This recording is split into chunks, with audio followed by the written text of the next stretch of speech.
Okey, tak apa, kita teruskan dulu sebab yang paling penting tu antaranya adalah isi kandungan lah. Macam mana kamu buat kan? Okey, Ustaz. adakah dia mendapati garis panduan ataupun sebaliknya kan? Okey, baik. So, okey, scroll down. Saya nak tengok. So, deklarasi. Okey, kena sign. Okey.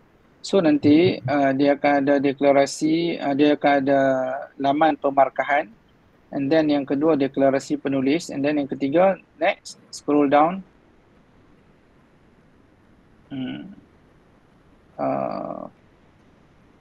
Belum lagi. Dekat mana laman kandungan? Dekat bawah ni. Okey, so kandungan. So isi kandungan. So sekarang ni kamu akan convert balik benda-benda ni, penulisan ini mengikut garis panduan telah Ustaz berikan tu lah. Okey, so kalau kita tengok dekat sini bab 2 kajian literatur, and then metodologi kajian, perbincangan, dapatan kajian. Okey, baik. Okey, ini bentuk isi kandungan yang pada Ustaz agak baik. So beginilah yang Ustaz maksudkan. Isi kandungan dan contoh yang Ustaz berikan pun beginilah bentuknya. Jadi kumpulan-kumpulan lain boleh follow lah. Okey, teruskan. Scroll down. Okey, bab 1 pengenalan. Okey, baik. Okey, so untuk pengenalan ni kamu memang tidak merujuk daripada mana-mana penulisan ke? Ya Ustaz. Sebab Ustaz tak nampak dekat sini rujukan dalam perenggan. Rujukan dalam perenggan tidak ada. So kamu perlu ada rujukan dalam perenggan. Yang mana rujukan dalam perenggan tu menggunakan format APA system tu lah. Okey. So perenggan ni juga agak panjang. So satu perenggan better 5 baris lah. And then baris yang berikutnya tu bagi dia menjadi perenggan yang kedua lah. Okey. So pengenalan ni kalau tidak ada rujukan daripada mana-mana artikel, bagi Ustaz pengenalan masih lagi boleh dibincangkan lah kalau tidak ada rujukan itu. Tetapi better lah ada rujukan. Takkanlah kamu membuat ayat ini semata-mata hanya karangan kamu sendiri kan. So boleh jadi kamu akan merujuk daripada mana-mana rujukan yang lain. So better lah letaklah dalam rujukan ini rujukan dalam perenggan. Okay. So scroll down lagi.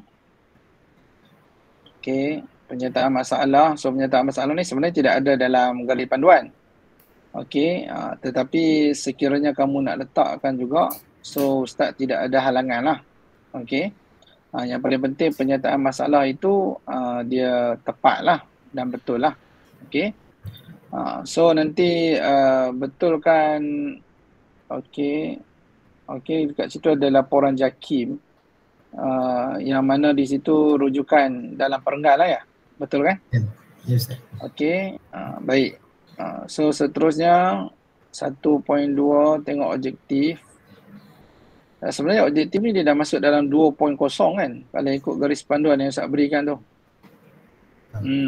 So kalau kamu letak penyertaan masalah tadi, penyertaan masalah tu patut jadi 2.0, and then objektif di sini akan jatuh menjadi 3.0. Dan objektif ni kalau kamu tengok, kalau Ustaz tengok kat sini, menjelaskan prinsip etika penggunaan ICT menurut perspektif Islam. So tajuk kamu adalah apa? Tajuk kamu?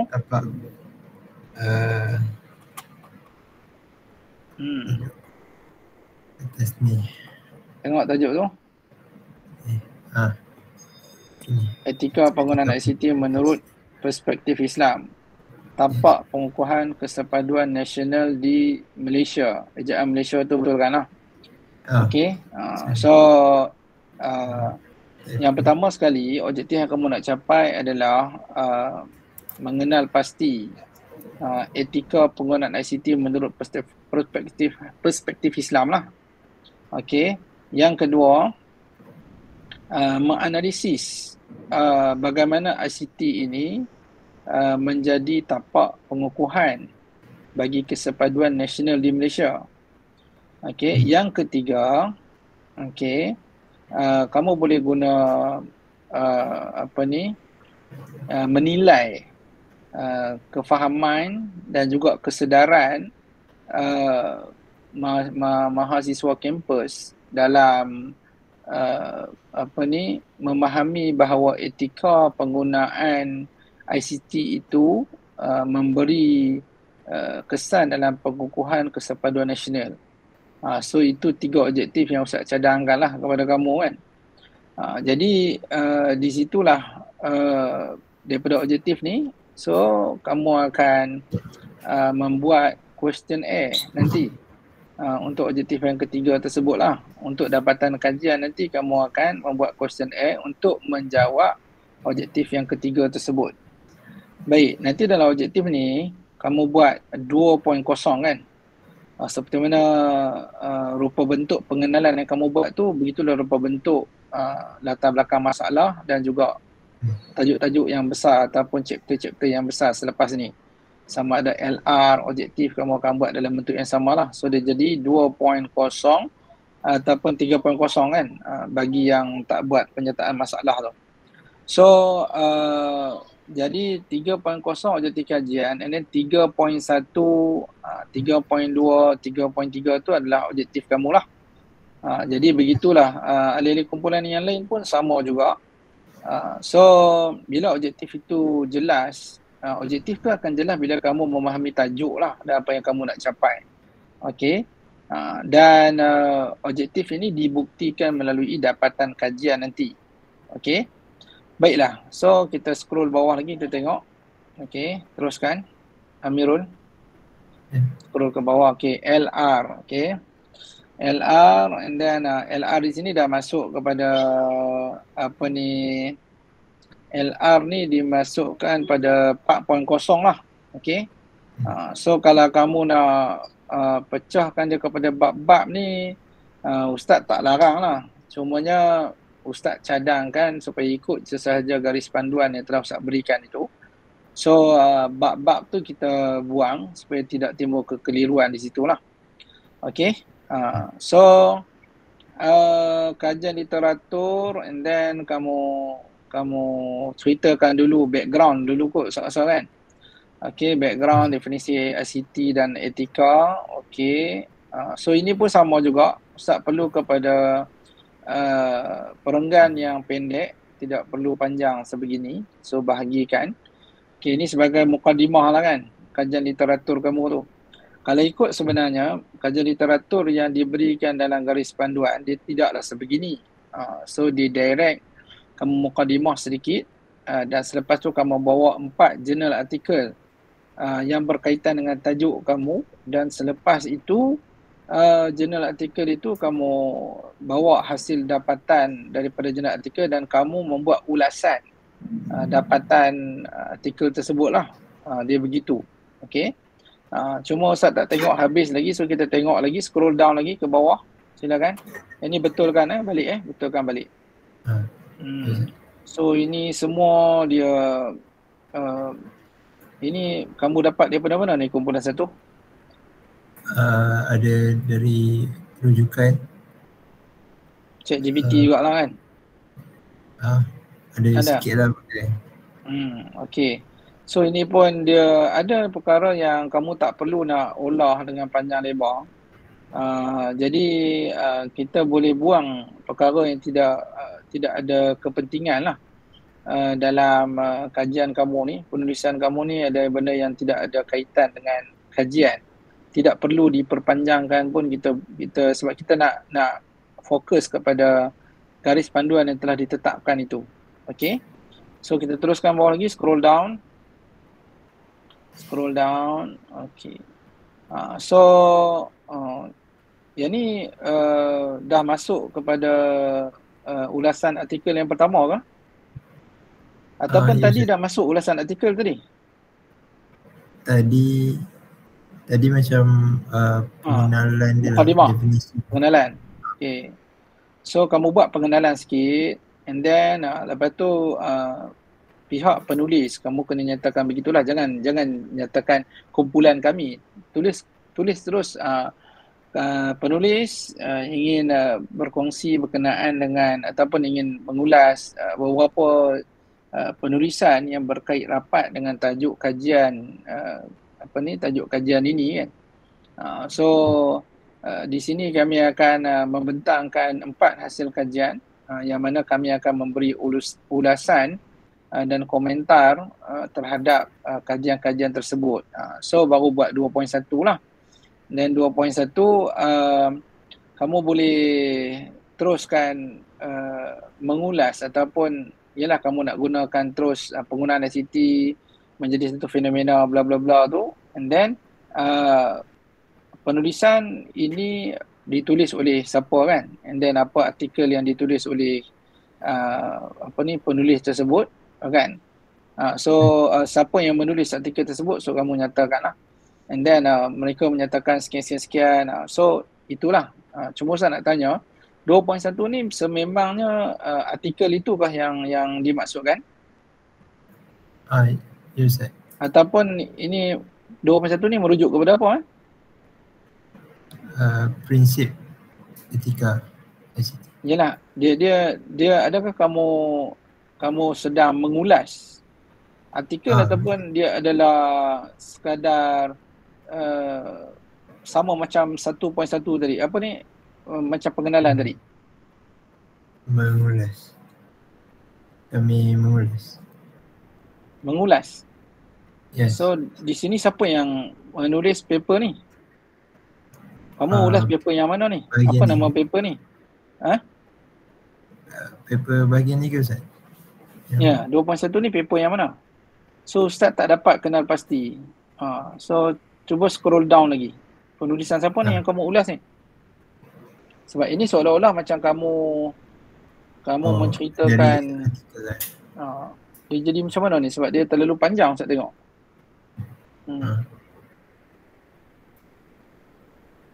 Okey, so siapa ni yang menulis ni? Yang tulis ni Akmal.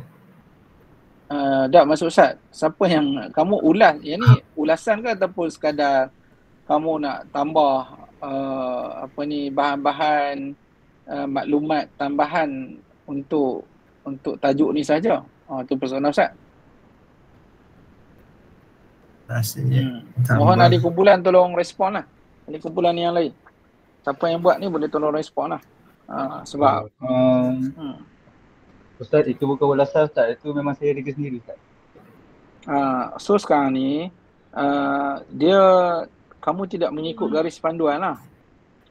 So garis panduan tu dia tidak minta untuk kamu buat beginilah. Untuk makluman kamu semua lah, sebenarnya LR ini, kalau LR dalam kita punya kertas kerja dengan LR yang di luar, maksud Ustaz, kalau kamu tengok LR di paper-paper jurnal yang kamu baca kan, dia taklah sama macam LR dalam kertas kerja kita ni.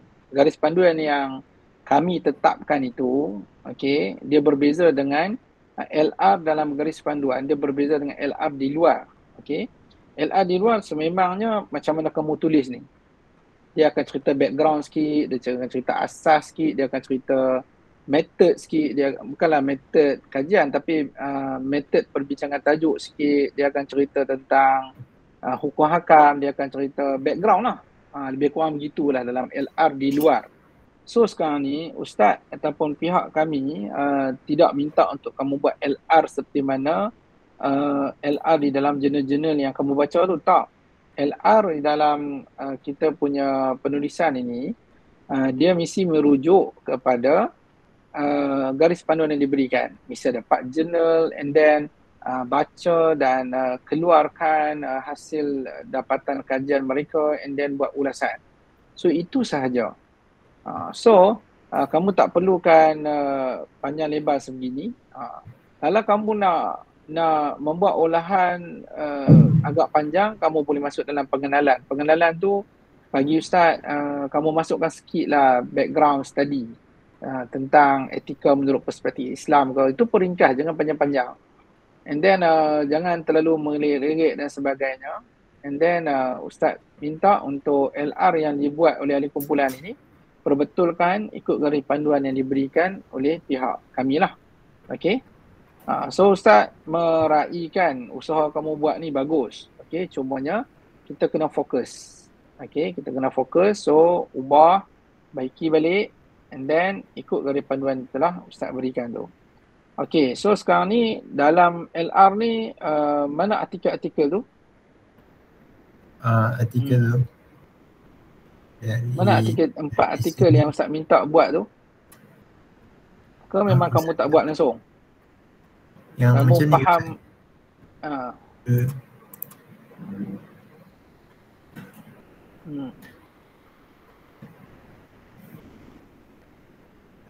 Okay.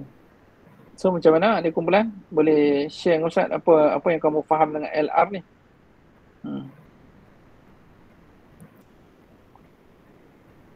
Boleh? Silakan. Kalau ada komentar, ada apa-apa yang kamu tak faham dalam LR ni. So sekarang ni berdasarkan apa yang Ustaz membuat pembetulan tadi tu, kamu clear atau tidak? Macam mana nak buat LR? So kalau kamu faham, kamu buat begitulah.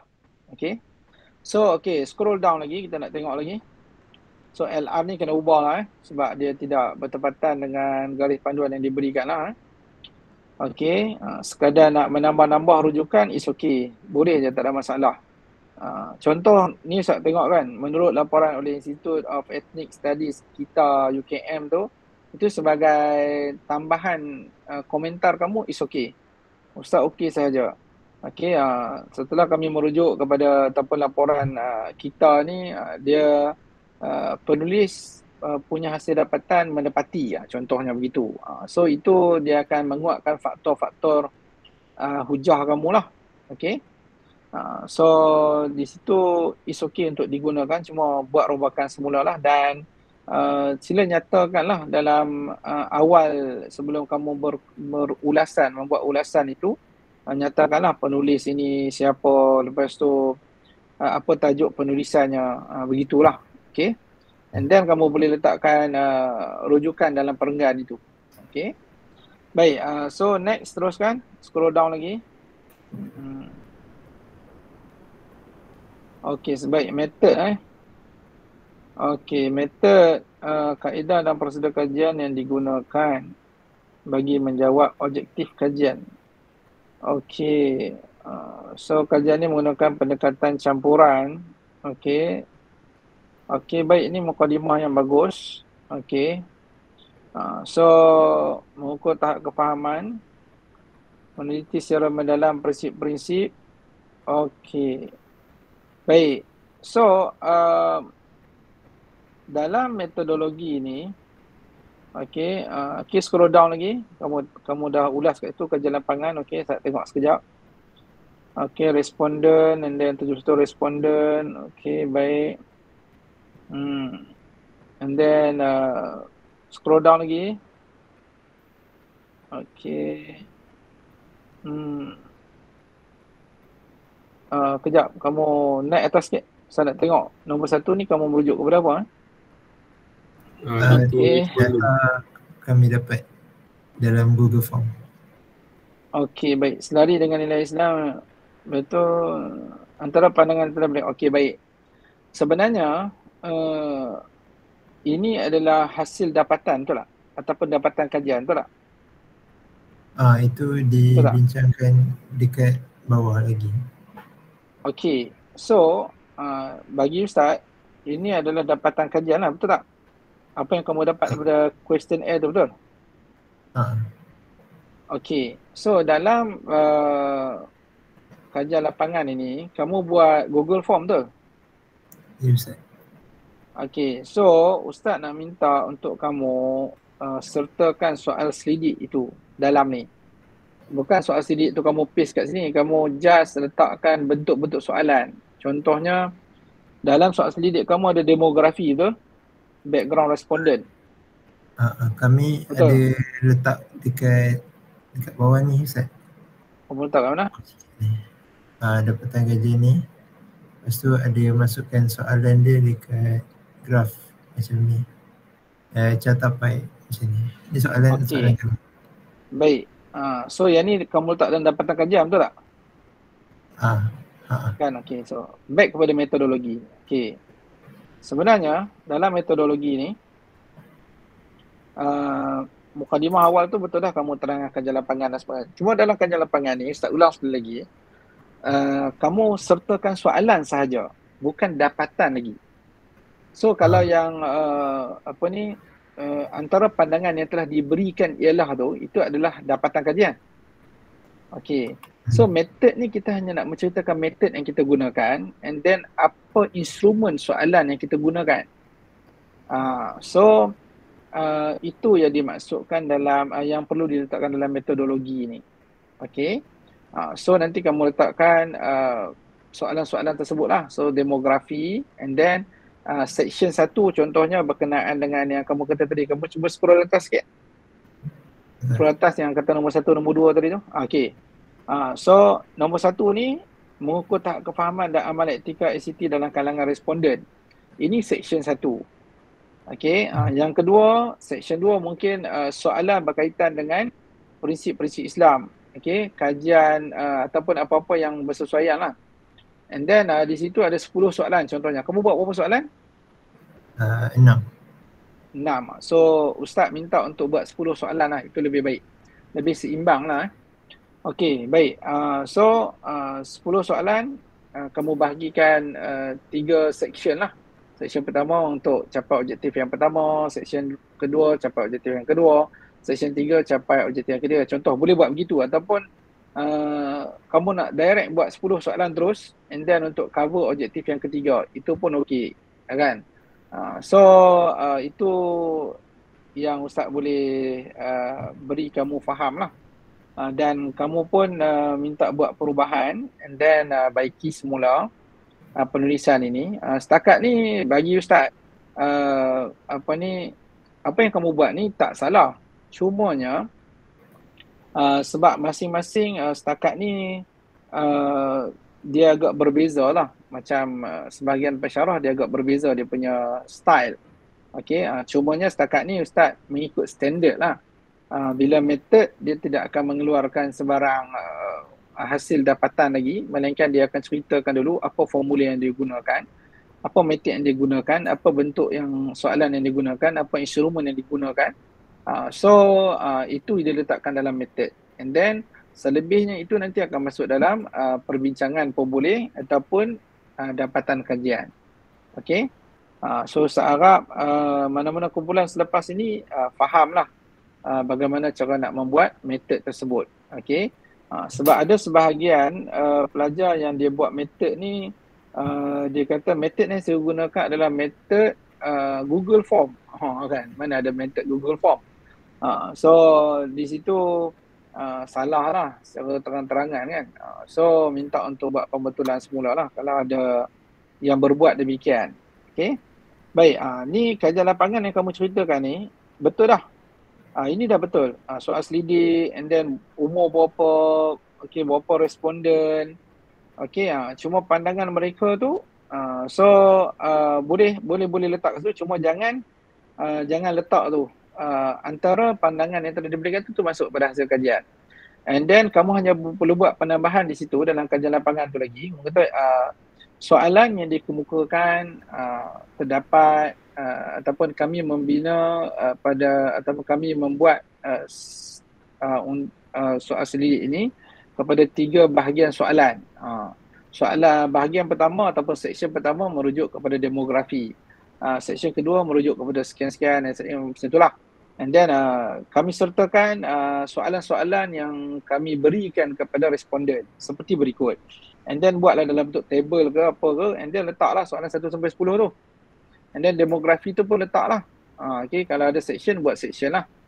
Okay, so begitulah cara kamu nak membangunkan soalan. And then cara untuk kamu nak bangunkan soalan ini, kamu kena merujuk juga. Okay, boleh dalam open source pun boleh. Sumber terbuka boleh, kamu boleh search dalam Google ataupun ChatGPT ataupun apa-apa sumber yang berautoriti. kaedah membuat soal selidik, kan, try lah cari. Dia akan ajar macam mana cara nak buat soal selidik yang berkesan dan sebagainya. Okay, so begitulah. So soal selidik perlu kepada skala dan sebagainya. Okay, so skala-skala itu bagaimana nak buat. So di situlah dia akan memimpin kamu untuk membuat penulisan ini dengan lebih akademik. Okay, baik, so boleh scroll down lagi, saya nak tengok ke bawah lagi. Okay, okay, ni semua sama lah, tadi semua dapatan kan. Teruskan lagi. Okay, rancangan perpustakaan. Okay, so maklumat tambahan. Okay, kejap tengok. Okay, ini pun saya perlu kepada rujukan dalam perenggan. So di mana kamu dapat benda-benda ni? Kamu rujuk daripada mana penulisan ini? Okay, sebab ini mesti kamu rujuk. Okay, begitu juga tadi kajian lapangan itu sama juga kan. Okay, so ini pun perenggan kamu kena betulkan. So ada space lah antara perenggan dengan perenggan itu supaya memudahkan. Okay, so teruskan lagi ke bawah, betulkan. Okay, so perbincangan dan dapatan kajian. So kalau dalam garis panduan yang saya berikan tu, perbincangan dan dapatan kajian ni berbeza. Okay, tetapi kalau kamu nak buat begini pun is okay. Yang paling penting apa? Ustaz dah berikan markah dalam garis panduan tu, perbincangan berapa markah, dapatan kajian berapa markah. Okay, jadi kamu buat bagi fakta-fakta yang lengkap supaya Ustaz mudah untuk membuat pengiraan markah lah nanti. Okay, so kamu buat pendahuluan dulu, ini bagus, sememangnya begitulah. Okay, so bab 4 perbincangan dan kajian, tengok sikit apa yang kamu tulis kat sini. So penting kehidupan bla bla bla, and then merangkumi aspek pengukuhan. Okay, kesempatan nasional. Okay, okay, baik. So perbincangan. So perbincangan ni dalam garis panduan Ustaz telah nyatakan yang perlu merujuk kepada artikel-artikel jurnal yang kamu baca tu. Okay, so apa maksud kamu kaedah pemerhatian ni? Apa yang kamu boleh ringkaskan pada Ustaz? Cuba kamu share sikit perbincangan ni. Membuat pemerhatian tingkah laku mahasiswa dan siswi di bilik bacaan. Okay. So hasilan kamu punya observation tu, kamu tak nyatakan tadi pun dalam metodologi kaedah pemerhatian? Betul tak? Dalam metodologi tadi, kamu hanya nyatakan lapangan perpustakaan. Kamu tak nyatakan observation ataupun pemerhatian. So, dekat sini kamu kena buat penambahan dalam metod tu. Kamu menggunakan kaedah pemerhatian. So, di situ kamu boleh, baru kamu boleh olah dekat sini lah. Okay. So, pemerhatian tu berapa lama, jangkaan yang dibuat dan sebagainya. Okay, so baru kamu boleh masukkan dalam perbincangan ni, dan pastikan perbincangan ni dia mesti merujuk kepada perkara yang dinyatakan dalam garis panduan tu. Kejap dalam garis panduan memang telah dinyatakan pun dalam perbincangan tu apa yang perlu diletakkan dan sebagainya lah. So kamu kena perhatikan juga nanti. Tapi sebelum tu saya minta untuk kamu bacakan terlebih dahulu kat Ustaz perbincangan ni. Saya nak dengar sekejap. Baca Ustaz. Boleh baca.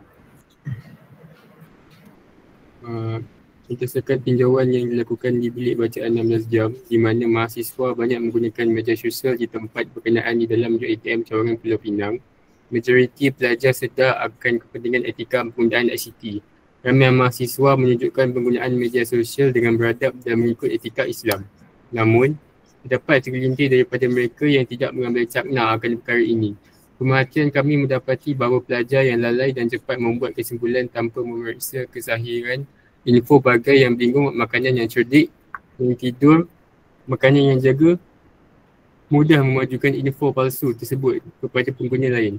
Ini bermakna kefahaman mendalam pelajar dalam etika penggunaan ICT adalah kurang.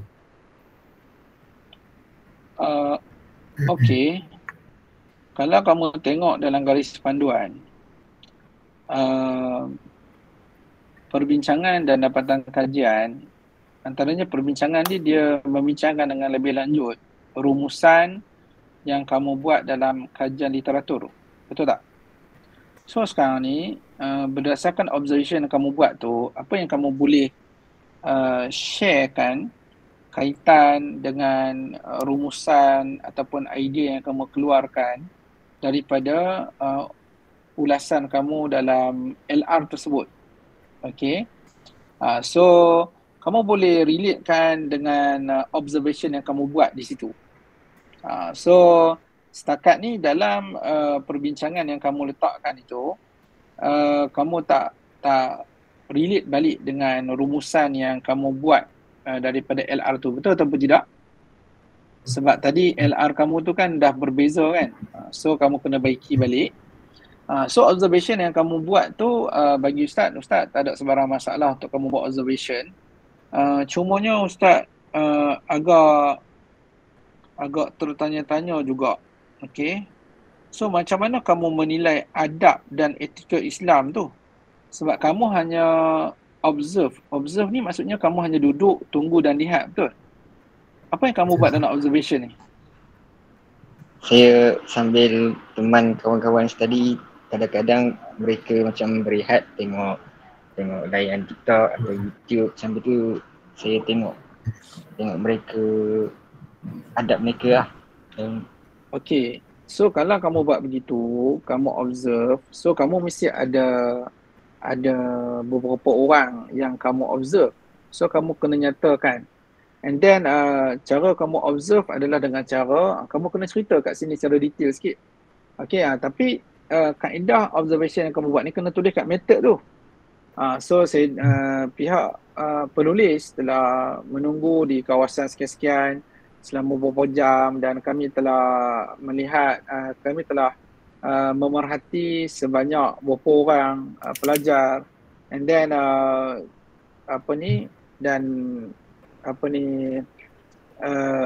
kaedah pemerhatian itu juga kamu kena ceritakan lah. Adakah kamu memang pergi tengok handphone diorang ke, ataupun kamu hanya tengok daripada jauh ke, ataupun macam mana kan. So itu antara perkara yang akan memberi pembuktian yang lebih kukuh lah. Okay. Sebab kat sini tengok, ramai mahasiswa menunjukkan penggunaan media sosial dengan beradab. Ramai mahasiswa tu, ramai tu berapa banyak? So di situ perlu buat penambahbaikan. Ustaz, appreciate lah kamu punya usaha ni, kan, bagus lah. Cumanya kamu kena lebih fact, kena ada fakta, bilangan dan sebagainya, kena ada benda-benda tu. Okay? Boleh buat penambahbaikan yang lain. Buat penambahbaikan. Bagi usaha kamu ni bagus. Ustaz appreciate, memang bagus. Kan? Sebab setakat ni standard student Ustaz, dia orang hanya buat lapangan dan juga perpustakaan saja. So setakat ni observation tak ada lagi. So bila kamu buat begini, Ustaz rasa satu idea dan cadangan yang bagus lah. Cuma Ustaz taklah mewajibkan semua kumpulan untuk berbuat begini. Kan? So siapa yang buat, Ustaz appreciate, and then adalah add-on markah yang Ustaz boleh bagi kan. Itu sajalah. Cuma kamu kena lebih baik. So kalau kamu nak lebih baik adalah kamu kena study dulu. Kaedah observation ni sebenarnya macam mana. So apa yang tepat, apa yang lebih menepati kaedah akademik itu dalam menjalankan observasi ni. Okay. Baik, so terima kasih. Okay, next, terus scroll lagi. So perbincangan tadi Ustaz dah share kan. So apa yang perlu dalam perbincangan, so kamu kena buat, and then relate kan dengan apa yang kamu temui dengan ulasan ataupun rumusan daripada jurnal artikel yang 4 tu lah. Okay, so ni kaedah soal selidik. So Google Form tu kecilkan lah tulisan tu, ataupun kamu italikkan dia bila huruf kecil nanti. Okay, so dekat sini pun kamu kamu kena betulkan perenggan inilah. Okay. So setiap perenggan merujuk kepada satu atau dua fakta.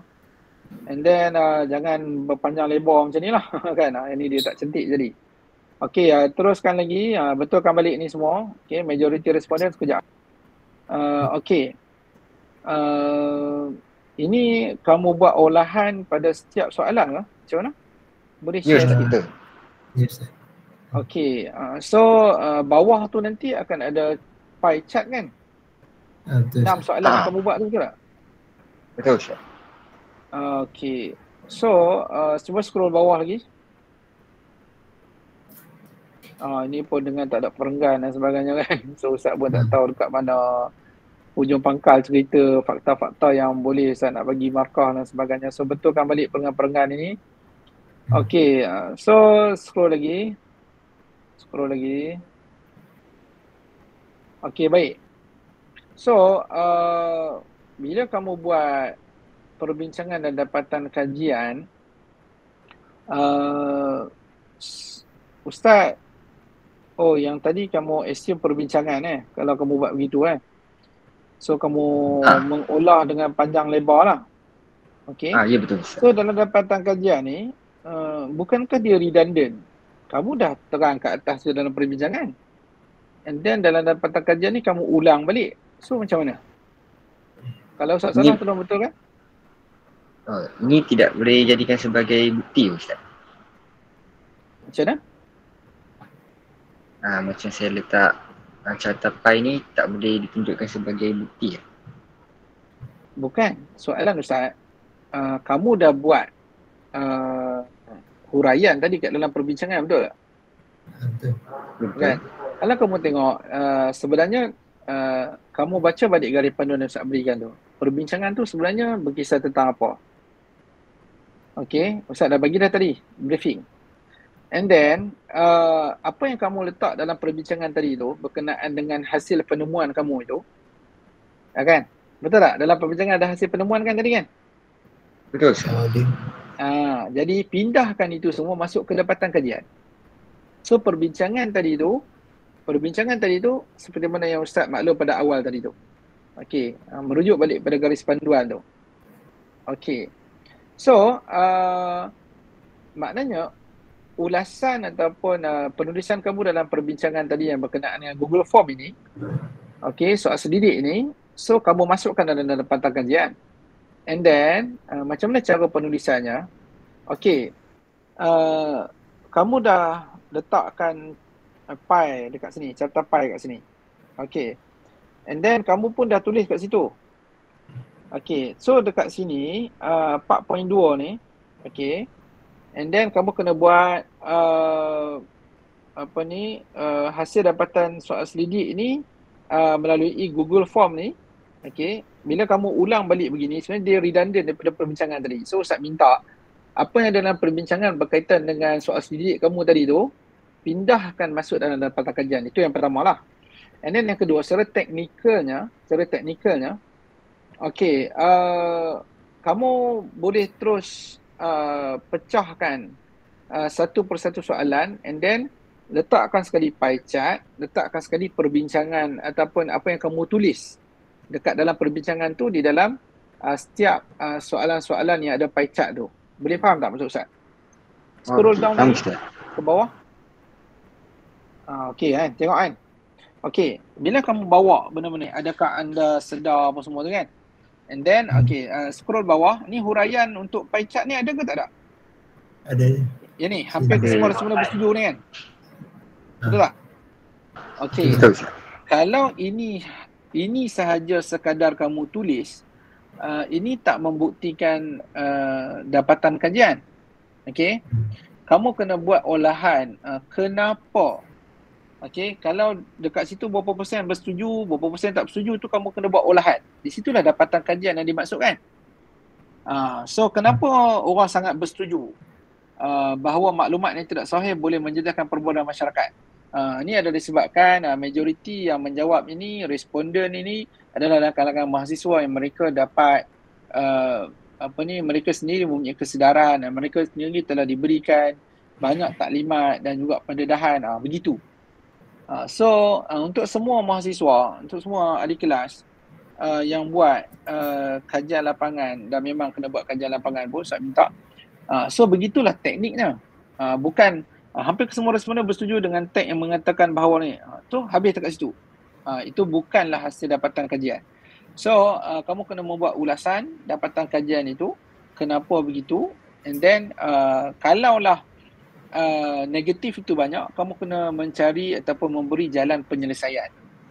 So mungkin satu pie chart itu boleh mencecah 1 ke 2 perenggan.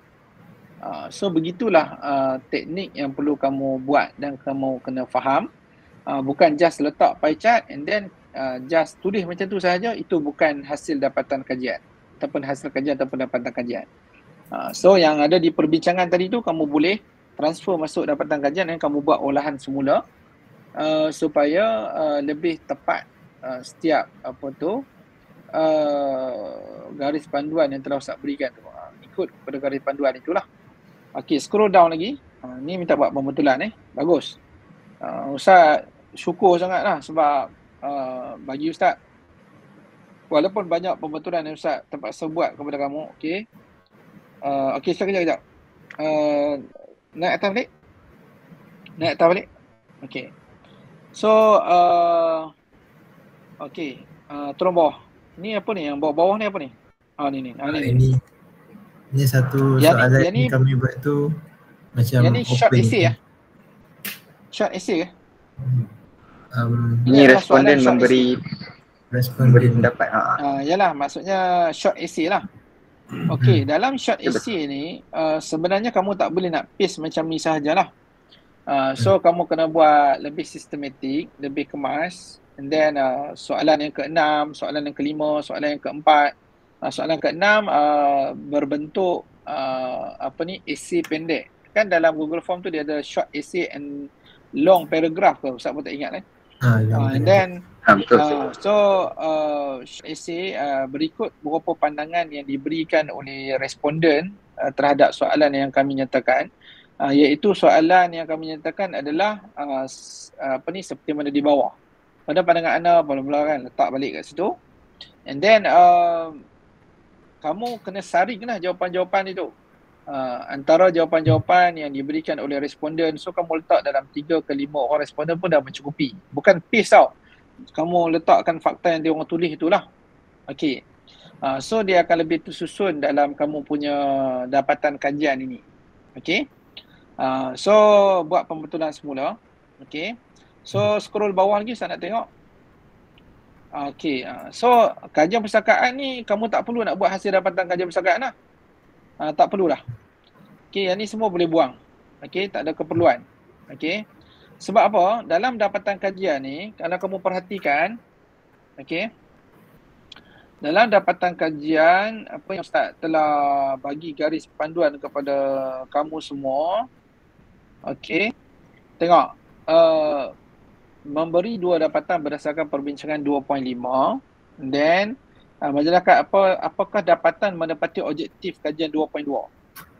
So dapatan kajian ni dalam perbincangan tu kamu boleh bawa dapatan kajian juga, and then dalam dapatan kajian mesti mendapati objektif. So kamu kena semak balik, adakah dapatan kajian kamu tu mendapati objektif yang kamu tulis ketiga-tiga di atas tu. So kalau kamu nak memudahkan Ustaz lah selaku pemeriksa kan, so kamu boleh tulis dah dalam dapatan kajian ini secara keseluruhannya dapatan kajian kami ataupun dalam dapatan kajian yang awal tadi tu kan.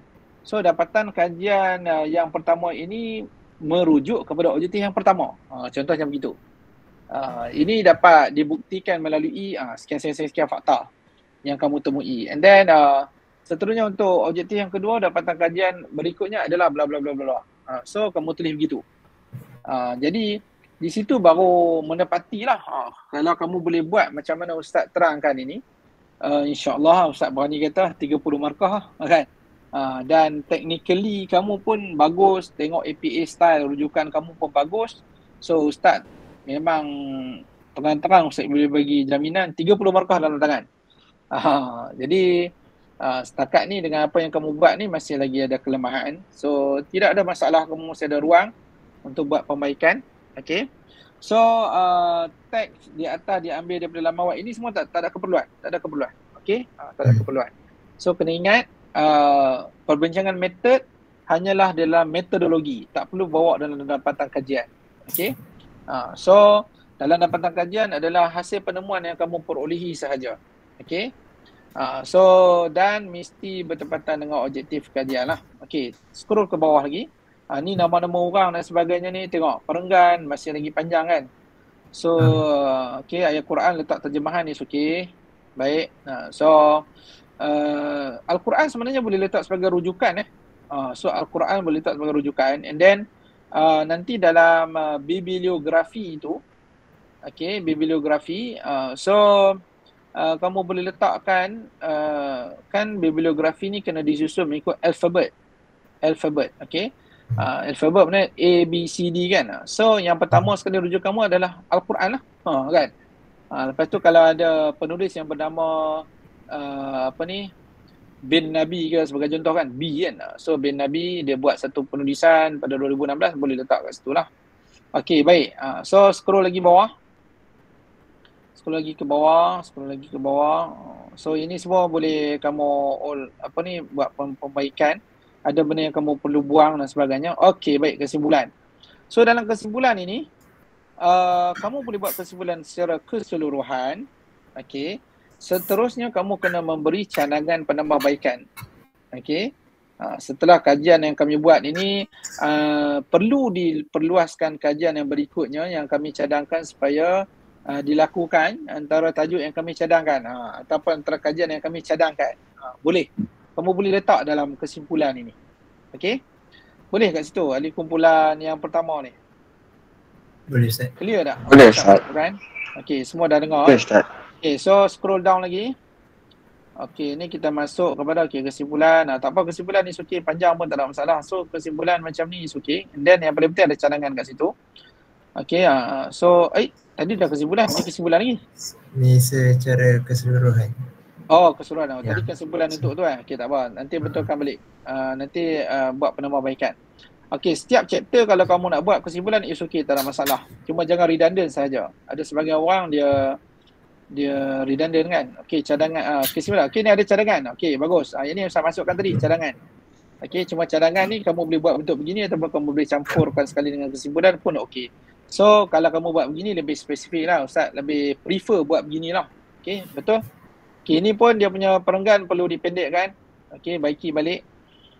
Cuma nanti dalam kesimpulan, dalam perenggan yang lain pastikan ada rujukan dalam perenggan. Okay, pastikan ada APA style itu. Okay, teruskan lagi bawah. Down, scroll down. Okay, bibliografi. Okay, bibliografi ni ataupun rujukan ini, yang pertama sekali Google Form bukan rujukan bukan rujukan. Okay, so buat pembetulan balik, ikut garis panduan yang telah Ustaz berikan. Macam mana cara nak tulis rujukan? Dan dalam masa yang sama, kamu kan merujuk kepada jurnal artikel yang kamu baca tu.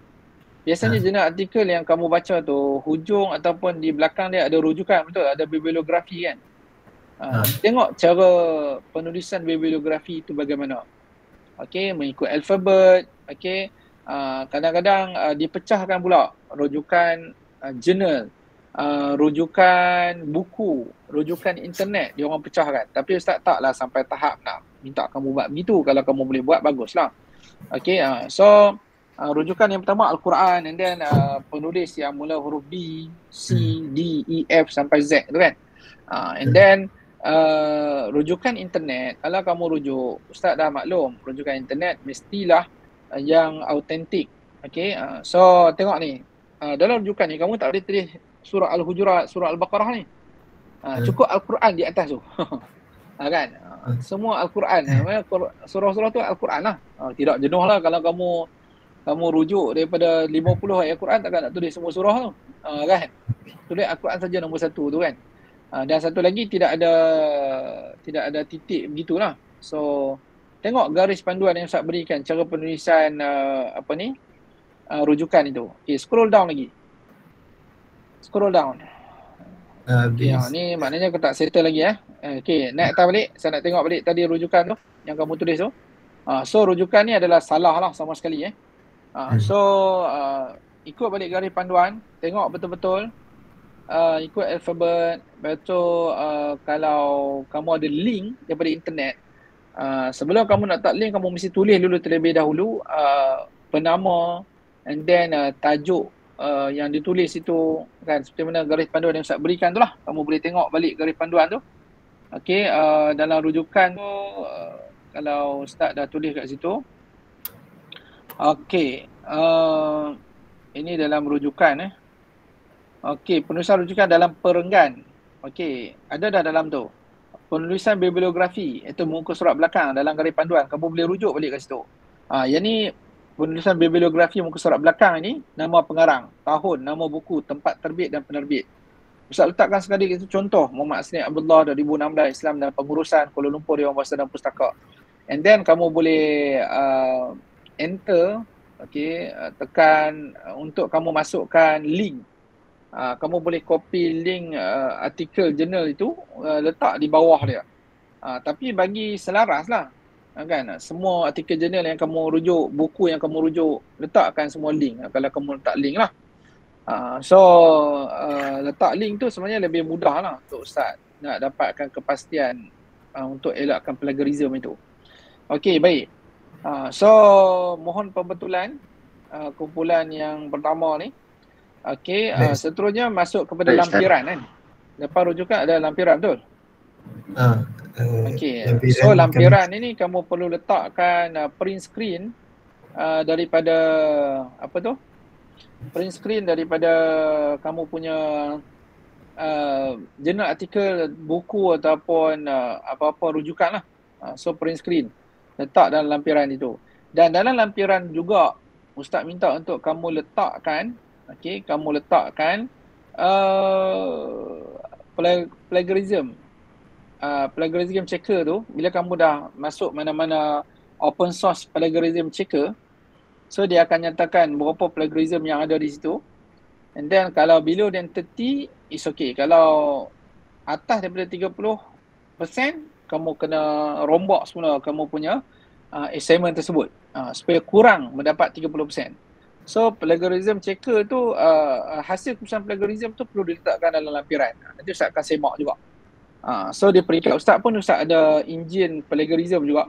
Ustaz akan pakai Turnitin. So kamu pakai yang open source lah. So begitu caranya.